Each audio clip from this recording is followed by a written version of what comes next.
Bienvenidas y bienvenidos a Aula Disonante, el espacio donde la educación se encuentra con el heavy metal.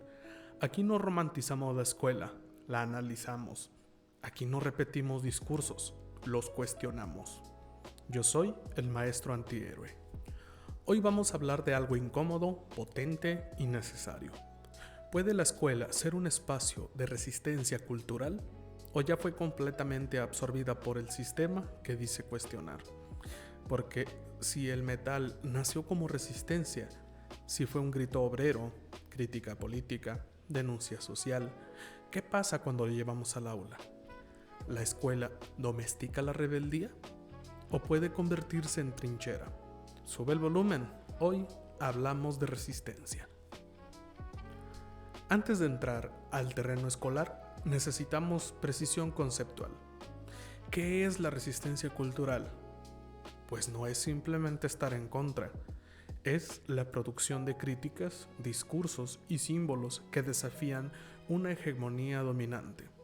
Aquí podemos apoyarnos en Antonio Gramsci, que es el concepto de hegemonía cultural, Pierre Bourdieu con la reproducción social y capital cultural, y Henry Giroux con la pedagogía crítica y la cultura juvenil. La cultura dominante se reproduce cuando aparece normal, natural o neutral. La escuela históricamente ha sido un aparato de reproducción, es decir, normaliza ciertos saberes, legitima ciertas formas de hablar, invisibiliza otras identidades, pero aquí está la tensión. La escuela también es un espacio donde conviven sujetos reales y es donde hay conflicto. Y donde hay conflicto, también hay posibilidad de resistencia. La escuela moderna nace ligada al proyecto de Estado-Nación, uniformidad, disciplina, horarios, evaluación estandarizada, y aquí podemos mencionar a Michel Foucault en su trabajo Disciplina y Vigilancia, su obra Vigilar y Castigar. La escuela clasifica, mide, jerarquiza, normaliza. Y aquí viene una pregunta incómoda. ¿La escuela forma ciudadanos críticos o sujetos funcionales al mercado? En términos metaleros, ¿estamos formando mentes libres o trabajadores dóciles con certificado? Como un ejemplo práctico, podemos decir que cuando el currículo excluye expresiones culturales juveniles como el metal, está enviando un mensaje. Esto no es una cultura legítima. Pero eso también es poder simbólico. Aquí entramos al terreno donde el metal dialoga directamente, y es que el heavy metal históricamente ha sido antiautoritario, contracultural, crítico del sistema, narrador de crisis sociales, y podemos mencionar a bandas como Metallica con el conflicto, rabia, poder, Rage Against the Machine, con la crítica explícita al capitalismo y al Estado. Cuando un estudiante lleva camiseta negra, cuestiona la autoridad, escribe letras o forma una banda. Y está produciendo identidad, y la identidad es política. La pregunta es, ¿la escuela aplasta esta identidad o la incorpora críticamente? Porque hay dos caminos: neutralizar la diferencia y convertir la diferencia en herramienta pedagógica. Aquí entramos en la parte propositiva. Una escuela puede convertirse en espacio de resistencia cuando legitima saberes periféricos. Reconoce que el conocimiento no solo viene del libro de texto, también cuando problematiza el currículo, es decir, no lo asume como una verdad absoluta. Y también cuando se fomenta el pensamiento crítico, pero real, no como crítico decorativo. Y aquí vuelve a aparecer Henry Giroux. La escuela es un espacio de disputa cultural. Un ejemplo concreto puede ser analizar las letras de metal en clase de literatura o debatir sistemas de poder a partir de canciones, quizás no solo de metal, quizás de cualquier otro género que pueda permitir la contracultura y la resistencia, como la salsa cubana. También estudiar historia contemporánea desde la música. Y eso no trivializa el contenido, lo contextualiza, y contextualizar es politizar el aprendizaje. Pues bien, no idealicemos. La resistencia puede ser absorbida por el mercado. El metal también se comercializó. La rebeldía puede convertirse en mercancía. ¿Cuántas veces vemos playeras del Che Guevara en venta? ¿O cuántas veces vemos el arte de Banksy capitalizado desde las paredes hasta prendas de ropa? Porque la escuela puede simular crítica mientras sigue reproduciendo desigualdad estructural. Y aquí vuelve Pierre Bourdieu. El capital cultural dominante sigue premiándose. Entonces, ¿qué hacemos? La resistencia no es romanticismo, es práctica cotidiana. ¿Cómo evaluamos? ¿Qué permitimos discutir? ¿A quién escuchamos? ¿Qué identidades legitimamos? La escuela no es inherentemente emancipadora, ni inherentemente opresora. Es un campo de batalla simbólico. Cada aula puede ser un espacio de domesticación o un espacio de insurgencia cultural. Todo esto depende de las decisiones pedagógicas, depende de la conciencia docente, depende de si asumimos que educar no es transmitir, sino disputar sentido. Como el metal, no nació para ser cómodo, nació para incomodar. Ya abordamos también un episodio dedicado al currículo oculto, que si no lo has escuchado, te invito a escucharlo junto con los demás podcasts que están interesantes y de alguna manera están ligados unos a otros. Y habla de la agenda invisible en las escuelas que te enseña a hacer fila, a callar cuando suena el timbre, a memorizar sin entender y a pedir permiso hasta para ir al baño. Es un sistema diseñado para la docilidad. ¿Y qué hace el metal frente a la docilidad? Grita, distorsiona, incomoda. Y la verdadera educación debería incomodar. Ahora, vamos a contraponer dos puntos. La uniformidad versus la individualidad. Es decir, vamos a comparar el uniforme escolar con una estética de metal, que puede ser el chaleco de parches, también llamado battle jacket, y es una declaración de identidad e historia personal. ¿Cómo permitimos que el alumno construya su chaleco de parches intelectual en clase? Ahora vamos a abordar el silencio como herramienta de control. En una escuela tradicional, una clase ruidosa es una mala clase. En aula disonante, proponemos que el ruido, el debate, la pregunta incómoda, la queja, sea el sonido del aprendizaje real. Pero ha de ser un ruido articulado, ha de ser un desorden organizado que permita a los alumnos realmente aprender y darle sentido a sus ideas, no solamente el debate por el debate y el desorden por el desorden. Aquí podemos manejar 3 puntos para poder abordarlo un poco más orientado hacia el metal. Número 1, la comunidad y el mosh pit. En la ética del mosh pit parece que hay caos, parece que hay golpes, pero si alguien cae, todos se detienen para levantarlo. Y así debe ser el aula. Competencia cero. Apoyo mutuo absoluto. Una comunidad de aprendizaje resistente. Punto número 2. Aceptar la oscuridad y el conflicto. Es decir, el sistema educativo suele pintar un mundo color de rosa y evitar temas tabú como lo son la muerte, la desigualdad, salud mental, sexualidad, embarazo, drogas, corrupción. El metal mira el abismo a los ojos. Un maestro metalero no le huye a los temas difíciles, los trae al aula para analizarlos y desmontarlos desde un punto de vista científico y crítico, sin morbo. Y 3. El autodidactismo. Pedagógicamente se le conoce como autonomía de trabajo, pero en la lógica punk se conoce como el do it yourself. Esto habla de la cultura punk y metal del fanzine, de aprender a tocar la guitarra en un garage. La resistencia cultural en la escuela es enseñar a los alumnos a aprender por su cuenta y no depender de que el maestro les deposite información en ellos. Simplemente sea un mediador para que ellos logren su propio aprendizaje y que tenga sentido para su vida. Vamos a hacer una pequeña pausa para recordarles que están escuchando Aula Disonante. Los temas los ponen ustedes. Si te gustaría participar en el podcast, tienes algún comentario, tienes alguna situación que te gustaría externar, puedes encontrarnos en nuestras redes sociales, en Facebook e Instagram, aparecemos como Aula Disonante. Puedes escribirnos al correo auladisonante@gmail.com. Este podcast puedes encontrarlo en Spotify, en iVoox y también en YouTube. Súmate y hagamos de esto una bonita comunidad. Estamos de vuelta en Aula Disonante, el espacio donde los amplificadores se encienden, las mentes se abren y la pedagogía se vuelve pesada. Y vamos a hablar ahora de cómo durante décadas nos han vendido la escuela como espacio neutral, como técnica y como objetiva. Pero la escuela jamás ha sido neutral, siempre ha sido territorio político.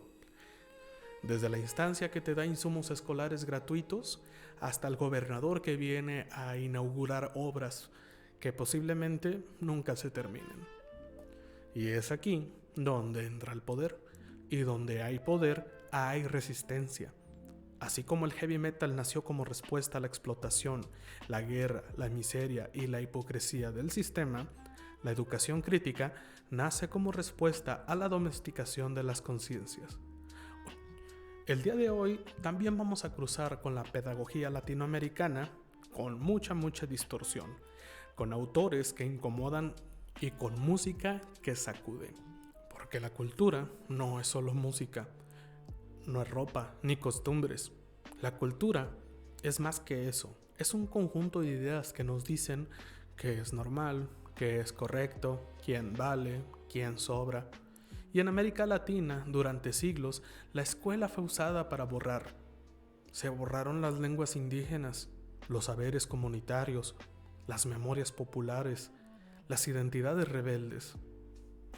Y se impuso una cultura correcta, blanca, europea, disciplinada. Y justo últimamente con la nueva escuela mexicana se han estado retomando este regreso a los saberes comunitarios, a las culturas, pero da la impresión de que es muy al vapor, da la impresión de que es algo a medias y que falta todavía mucho por hacer para rescatar estos valores indígenas y de pueblos originarios que realmente forman parte de nuestra cultura como mexicanos y de nuestra identidad local. Y es que Paulo Freire nos advirtió algo brutal: la escuela puede ser liberadora, como ya se mencionó en un podcast anterior, pero también puede ser herramienta de opresión. Cuando la escuela solo transmite contenidos sin cuestionarlos, no educa, adiestra. Cuando no permite pensar críticamente, no forma ciudadanos, forma obedientes. Y aquí entra la resistencia cultural. Resistir es negarse a aceptar que solo existe una forma válida de ver el mundo. Resistir es abrir el aula a las voces silenciadas. Resistir es convertir la educación en conciencia y no en entretenimiento laboral. Y es que en nuestro país, en nuestro continente, la escuela no existe en el vacío. Existe entre pobreza, violencia, racismo, exclusión, desigualdad histórica. Autores como Orlando Falsborda, Silvia Rivera Cusicane o Catherine Walsh nos recuerdan que el conocimiento dominante suele despreciar los saberes populares. La escuela muchas veces reproduce la idea de que lo académico vale y lo comunitario no. Lo europeo es superior y lo latinoamericano es atraso. Resistir culturalmente en la escuela es legitimar la historia de los pueblos, valorar la experiencia de vida como conocimiento, cuestionar el discurso del progreso que excluye, pero hacerlo de una forma real, crítica y concienzuda, no a medias como en los libros, porque no se trata de romantizar la pobreza, se trata de entender que la educación no puede seguir ignorando la realidad social. Una escuela que no dialoga con su contexto es una escuela colonizada. Y aquí entra la distorsión. El heavy metal nunca fue solo música, fue protesta, fue identidad, fue comunidad. Y pocas bandas representan eso tan profundamente como Sepultura. Porque Sepultura habló de colonización, de exterminio indígena, de violencia estructural, de destrucción cultural, de resistencia latinoamericana. Y su música no era escapismo, era denuncia. Era historia cantada con rabia por los hermanos Cavalera. Era memoria amplificada. ¿Qué hace una pedagogía crítica? Pues exactamente lo mismo.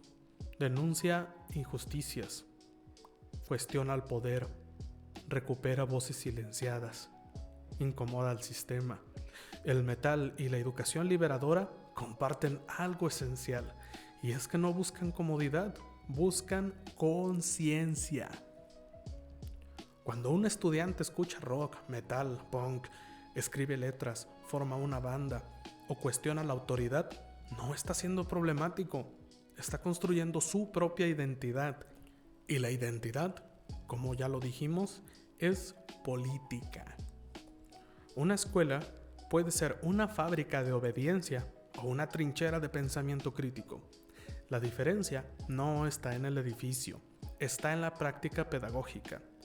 Una escuela resistente conecta el contenido con la realidad social, cuestiona las versiones oficiales de la historia, permite debate real, legitima culturas juveniles, problematiza el poder.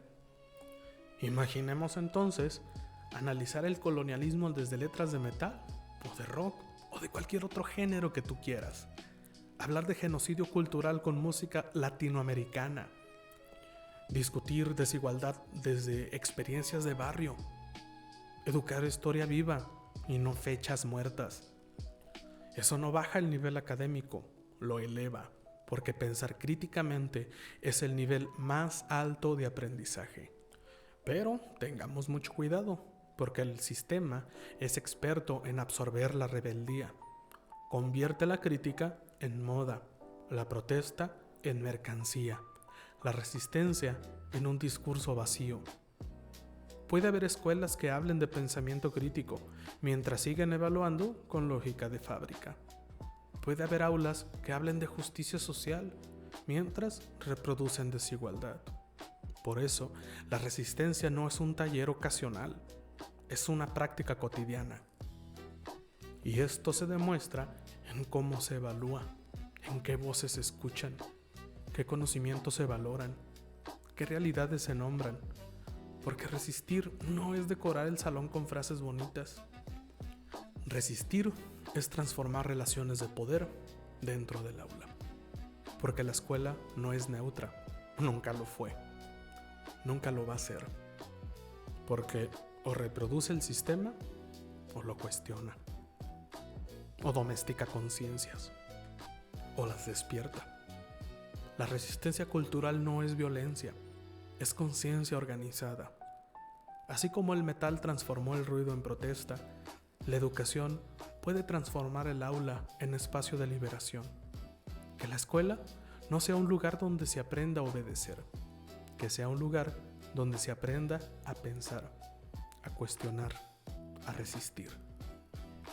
Llegamos al final de este viaje sonoro, pedagógico y político. Y si algo debe quedar claro es que después de todo lo que hemos hablado hoy, es esto, porque la escuela no es simplemente un lugar donde se transmiten conocimientos, es más bien un territorio donde se disputa el sentido de la vida, de la historia, pero sobre todo del futuro. Cada salón de clases es un campo de batalla simbólico. Ahí se decide si una niña aprende a obedecer o a pensar, si un joven memoriza o comprende, si una comunidad reproduce desigualdad o comienza a transformarla. ¿Cuántas décadas nos dijeron que la escuela debía ser neutral, que no debía meterse en la política, que solo debía enseñar contenidos? Pues eso siempre fue una mentira cómoda. Porque callar frente a la injusticia también es una postura política, porque enseñar una sola versión de la historia es ideología, porque ignorar la desigualdad también es tomar partido por quienes se benefician de eso. La neutralidad educativa nunca existió. Solo existió la educación al servicio del poder, pero también puede ser al servicio de la liberación. La resistencia cultural de la escuela no significa el caos, no significa faltas de respeto y mucho menos significa destruirlo todo. Significa algo mucho más peligroso para cualquier sistema injusto. Significa formar personas conscientes, personas que preguntan, personas que dudan, personas que conectan lo que aprenden con lo que viven, personas que no aceptan la desigualdad como destino. Y esto, históricamente, es lo que le da más miedo al poder. Así como el metal transformó la rabia social en música, la pedagogía crítica transforma la inconformidad en conciencia. El metal no nació para entretener al sistema, nació para confrontarlo. La educación liberadora tampoco nació para producir empleados obedientes, nació para formar sujetos capaces de transformar su realidad. Ambos comparten algo fundamental, que no buscan comodidad, buscan verdad. No buscan aplausos, buscan despertar. Cuando una escuela abre espacio a culturas juveniles, cuando reconoce los saberes comunitarios, cuando conecta el aprendizaje con la vida real, cuando permite discutir el poder, la injusticia, la historia silenciada, no está perdiendo el control, está formando ciudadanía crítica, está sembrando resistencia. Está haciendo lo que la educación debería hacer desde siempre. Pero hay que decirlo con honestidad, convertir la escuela en espacio de resistencia nunca va a ser fácil. Implica conflicto, implica cuestionamiento, implica incomodidad a las autoridades, implica salir de la zona de confort docente, implica aceptar que educar no es solo explicar contenidos, sino acompañar procesos de conciencia. Y eso cansa, eso desgasta, a veces da miedo. Pero también es lo único que realmente transforma. Y bien, esto fue Aula Disonante, donde la pedagogía se cruza con la distorsión, donde educar es un acto político, donde el conocimiento no baja la cabeza. Si este episodio te hizo mover la cabeza, no solo por la música, sino por las ideas, compártelo con otros colegas, con tus amigos o con ese amigo metalero que cree que su filosofía es aburrida. Síguenos en nuestras redes sociales, en Instagram, en Facebook. Estamos en Spotify, en iVoox, en YouTube. Déjanos tus comentarios. ¿Qué temas oscuros, densos y pesados de la educación quieren que analicemos en el próximo episodio?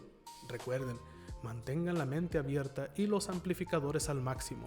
Hasta la próxima. Cuernos arriba y sigan resistiendo.